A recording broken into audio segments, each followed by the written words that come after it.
Weinstephaner Korbinian.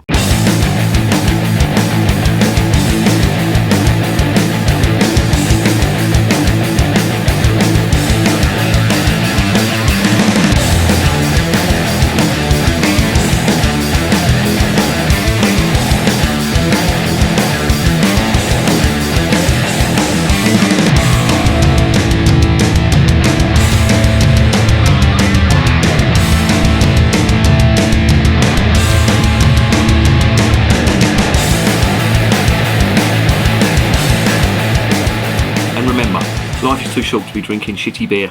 Welcome to another edition of Bands, Bikes and Booze Reviews.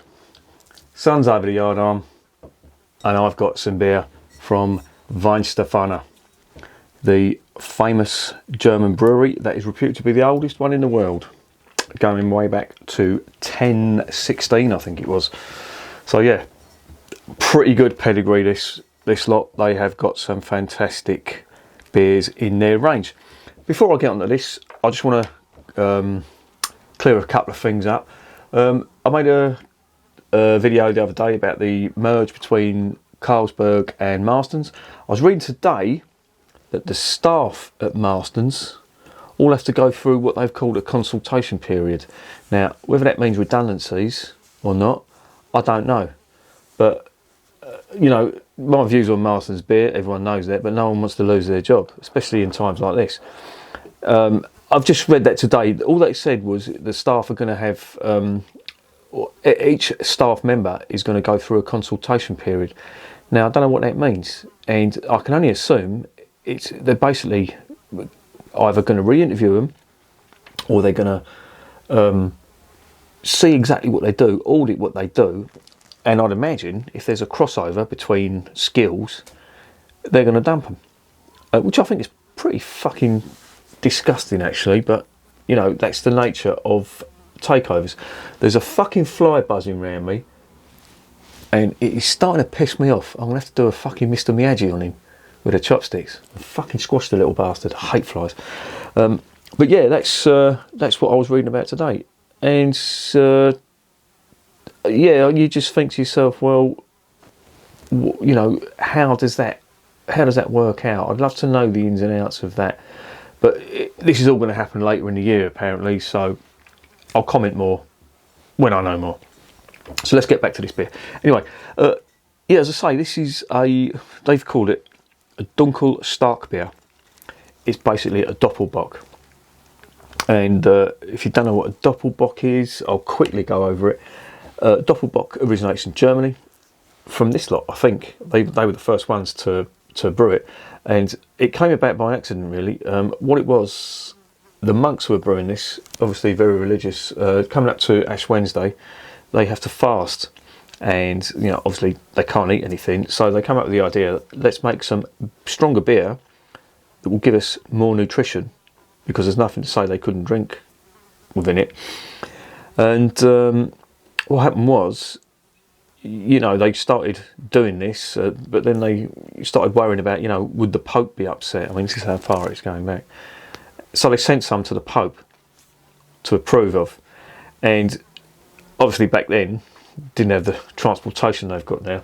And by the time it got to the Vatican from Bavaria, the beer had gone off and it was sour. Pope tasted it, basically said, this tastes like fucking dog shit. So it's a form of penitence. I don't think he used them exact words, but he might have done, you never know. But yeah, so it was basically given papal approval by accident because he thought they were drinking shit. Little did they know they were drinking some fantastic beer. And speaking of which, I want to get this open and I want to see what's going on.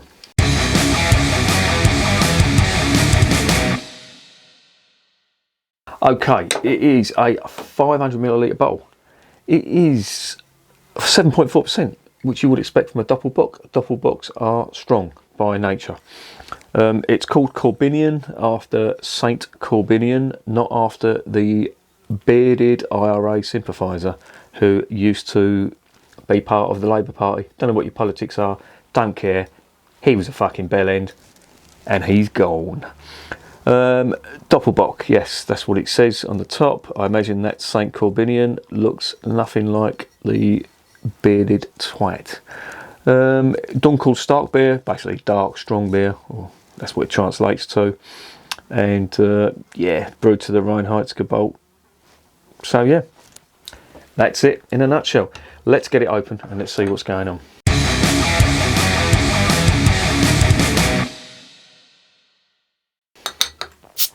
Right, I've not had a bad beer from this lot. I'm hoping this isn't going to be. And immediately on opening, a lot of fruit came out, so this is going to be a good one. There is the cap. It is a typical Weinstephaner cap. I don't know if you can see that or not. Can you see that there? There you go. Can you feel it? Can you feel it? On the nose, out the bottle. I'll try not to get it up my nostrils. Oh, it smells beautiful. Toffee malt, dark fruit, little touch of spirit alcohol. It smells absolutely amazing. Rich toffee. Oh, I can't wait to get this in the glass. Let's just get it in there now. I'm pouring it into a Tuka glass. I'm assuming that it's supposed to be drunk out of one of these. No, actually it's not. I'm lying. It's supposed to be drunk out of a tall, thin glass.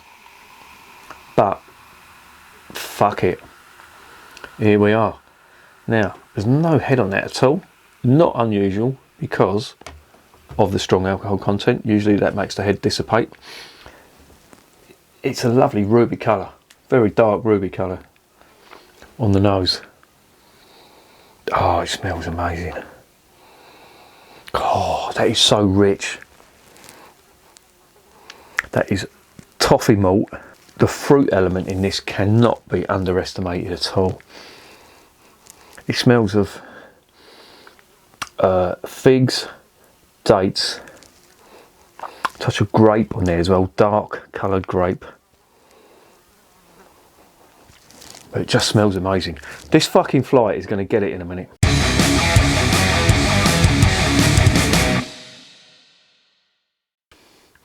Prost, as they say in the fatherland.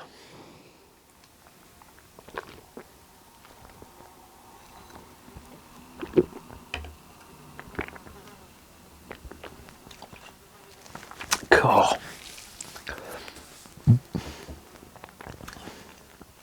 Wow, is all I can say. That is full of complex flavour.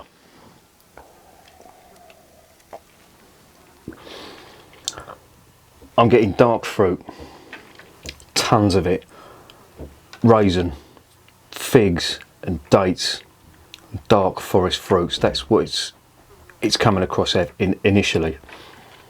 There's some spirit alcohol as it goes down, and you feel that warming as it goes down, really nice.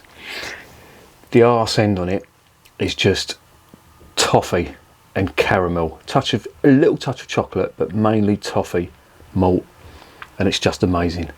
Carbonation in this is slightly obtrusive, but not too much to put me off.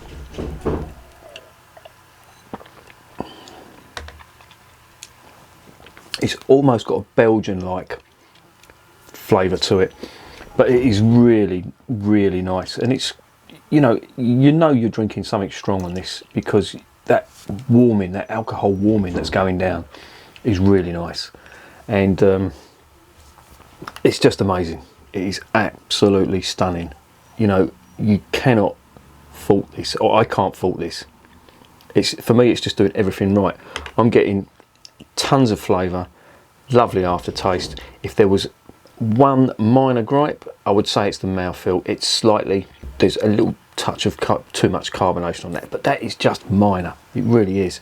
And I don't know, I'm drinking this slightly chilled. I wanted to get all in flavours because I knew that this was going to be a rich, strong beer. So I wanted to get that, you know, all of them flavours that this is, you know, producing, rather than, you know, dulling it down a bit with a little bit of chill. But yeah, really nice.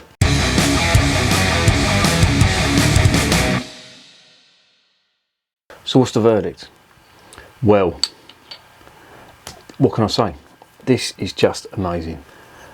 I've not had a bad beer from this lot, and this certainly is up there with the rest of them. They probably produce the finest Weiss beer in the world, in my opinion. They do some others as well. This, as Doppelbocks go, is probably one of the best I've tasted. It is just perfect. Yeah, slight gripe with the carbonation, but you know, that really is such a minor gripe. And the loss of the head on that, you'd expect that with the high alcohol. But God, just even putting your nose up to it, you can get that huge amount of flavour in there. If you're not a fan of them really rich, real, super strong ales, then I don't think you're going to like it. But if you are, you're in for a treat. It's got some sweetness on it as well, but it's just got everything you could want from a Bock or a double Bock. I'm going to give that a 10 out of 10 because for me, that is probably one of the best Doppelbocks I've ever tasted, and I've tasted a few, and they are good, believe me. It's a lovely style of beer. I really do like Bocks and Doppelbocks. You're just guaranteed flavour with them. And of course that is the operative word with this. It's just full of flavour, and yet so drinkable. I could quite honestly polish off 4 or 5 of them. I don't know what state I'd be in, but it'd be a good way to go. And yeah, it's a 10 out of 10. It cannot be anything less. That for me is, at the moment, that's the best Doppelbock I've tasted so far. Now, I really want to taste one better, because if there is, it's going to blow my mind, because that is amazing. That's a 10 out of 10. And as I always say, beer is working class champagne.